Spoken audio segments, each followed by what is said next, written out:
Namaskar. Welcome to another episode of Editorial. By now I am clear, and I guess all of us are, that inflation, unemployment, crime, economy, food, health, education doesn't matter much when it comes to our voting. It doesn't matter much to us.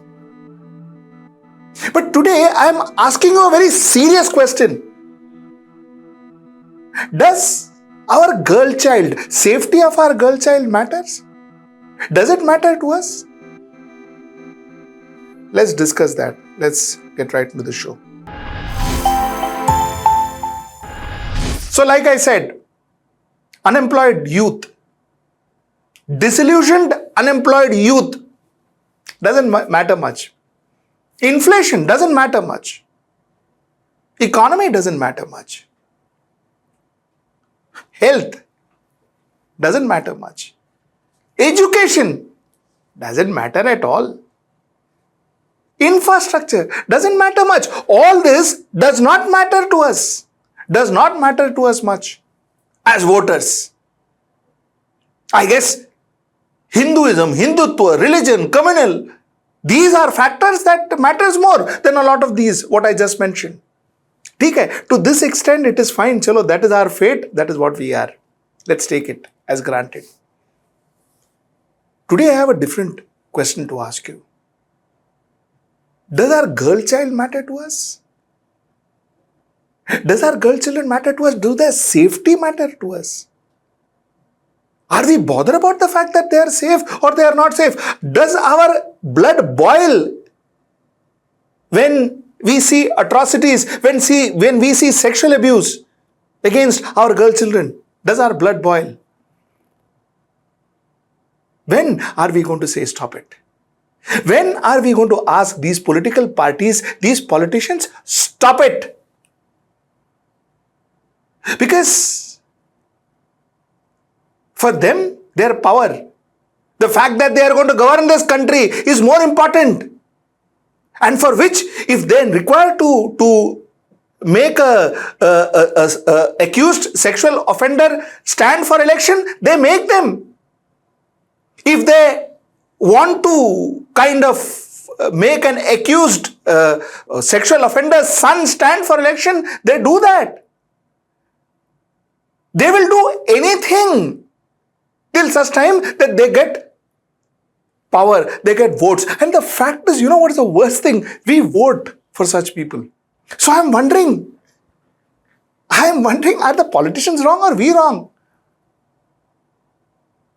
You see, with folded hands, any party that you belong to, with folded hands, I urge you, when the next time you have a candidate coming in front of you, ask him this question as to how could he make a Brij Bhushan Sharan Singh's son stand for election just because you couldn't give the ticket to Brij Bhushan Sharan Singh, who is an accused, who is accused of molesting wrestlers. Because you couldn't give him a ticket, you gave his son a ticket. Is that okay? Is that okay? And if your question is that, if a father did something, why are you stopping the son from getting a ticket? My humble question to you is, so then what is wrong in Rahul Gandhi getting a ticket because his father was the Prime Minister? Then what is this entire dynasty you are talking about? So it is a clear understanding that the father couldn't be given a ticket because possibly it will be a PR disaster. So the son was given a ticket so that the father is kept happy. Father who is accused of sexual assault is kept happy. Son is given a ticket. And dynasty gap tel lene.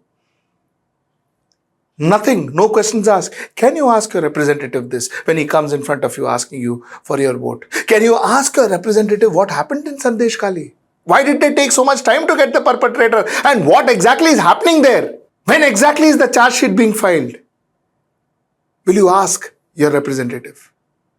Will you ask your representative as to why was Bilkis Banu's rapist let free? Why was Bilkis Banu's rapist given remission? They walked out. They walked out. They were people from a particular organization or whatever, cultural organization as they call themselves, going in and garlanding them, giving them laddus. A person who has killed 7 members of her family, including a 3-year-old child, and raped her while they were killing her family, they were given laddus. What kind of society are this? Are we? Ask this to your representatives as to why did they allow this remission to happen. Ask your representative as to why is that guy Ram Rahim, that rapist, convicted rapist, allowed to go home whenever he can, given bail whenever he wants. Why does that happen? Ask your representative as to what happened. What happened in Hathras? Why was that Dalit child burnt? Her body burnt. What happened? What exactly happened in Hathras? Ask your representative what happened in Unnav. A convict sitting inside the jail could allegedly order killing outside of it. Ask your representative what really happened. Ask your representative. How could a judge, a Supreme Court judge who was accused of sexual harassment, and the judge who was accused for sexual harassment sat as a judge on his own case, acquitted himself, saying that nothing wrong, and he became a member of the Rajya Sabha, and the person who accused him, she was taken back. Because if you accuse somebody of sexual harassment, the person who accused falsely has to be punished. You're accusing somebody of sexual harassment. No, but nothing happened here. Neither did the accuser get punished, nor the accused got punished. Nothing, everything compromised. The accuser was taken back into the organization, she was working back, and the accused became a member of the Rajya Sabha. Ask your representative, is it the order of the day that person who is accused of sexual harassment is given Rajya Sabha tickets? Is it normal? Ask your representative. Ask your representative. What was the Prime Minister of India doing? What was the government doing? What was the Chief Minister of Manipur doing when those girls were paraded naked in Manipur? Ask your representative. Ask your representative about what happened to girls whose FIRs were not registered. Allegedly. That is what a lot of people say. Girls who were raped, girls who were kidnapped, their FIRs were not registered. Ask your representative, what was your government doing? What was your Prime Minister doing? Ask your representative. Ask your representative. When a Dalit woman in Karnataka was stripped and paraded naked, ask your representative. The problem is black money getting back, one buffalo going to one person, other buffalo, all this does not matter as much as the safety of our girl child does. The biggest crime that happens in a society is when the society cannot protect the girl children. Protecting black money is not the priority. And under the guise of protecting black money, putting oppositions behind bar is not the priority. It is not the priority that we seek. We seek protection for our girl children. And I say this as a father who never had a girl child. I can understand the pain of every father, the fear in every father who has a girl child. If that child's safety is not guaranteed, what is the worth? What is the worth of having a society, calling ourselves a society? A lot of these people who claims to be Hindus and who claims to talk about Hindutva, my God, the biggest thing about Hindutva is the concept of Shakti. And as the Prime Minister said, every woman being seen as Shakti Swaroop. Where is this concept gone? I repeat myself. There's an ad that we did.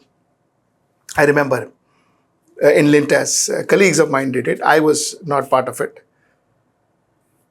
And this ad was about a tea brand, and where the protagonist comes and says, "मैं आपका vote लेने आया हूँ." I'm sure a lot of you remember this ad. And the protagonist says, "Sit, have a cup of tea with me. Let me ask you a few questions. Let me take your interview." So this politician says, "Arey, mera interview logo? You take my interview?" He says, "Of course. Bhai, if I appoint somebody in my office, I take his interview. The lowest common denominator, I take his interview. You are so doing such a big job. You are going to run my country. So don't you think it is worth that I take your interview?" And that's the point I ask you today. Ask your representative, no matter which political party, which political spectrum you come from, ask your representative as to what does his or her view, what is his or her view on these topics that I just spoke to you about. Because if a political party does not respect women, that political party respects nothing. It doesn't respect your community. It doesn't respect your community. You cannot respect Hindutva or Islam or any community without respecting women. So it doesn't respect your community. It doesn't respect your caste, because no caste allows their women to be tortured or to be sexually abused. No caste allows that. So it doesn't respect your caste. They cannot think of development. They cannot think of education. They cannot think of health when they do not have the basic tendency of respecting women in the society. Because that's your basic element. That's a basic trait that you need if you want to serve the society. Basic, respecting women. And if that's what's going down the drain, there is nothing that they can offer you. There is nothing that they can offer you that can make your life better. You're on your way to hell if this is where our politicians are going to take us. That's the point I wanted to make tonight. Till I see you next time. That's tomorrow at 10. Namaskar. Stay ahead with our cutting-edge news app. Instantly access the latest shorts in just 1 minute and breaking news in just 50 words. Download now for a smarter, faster news experience.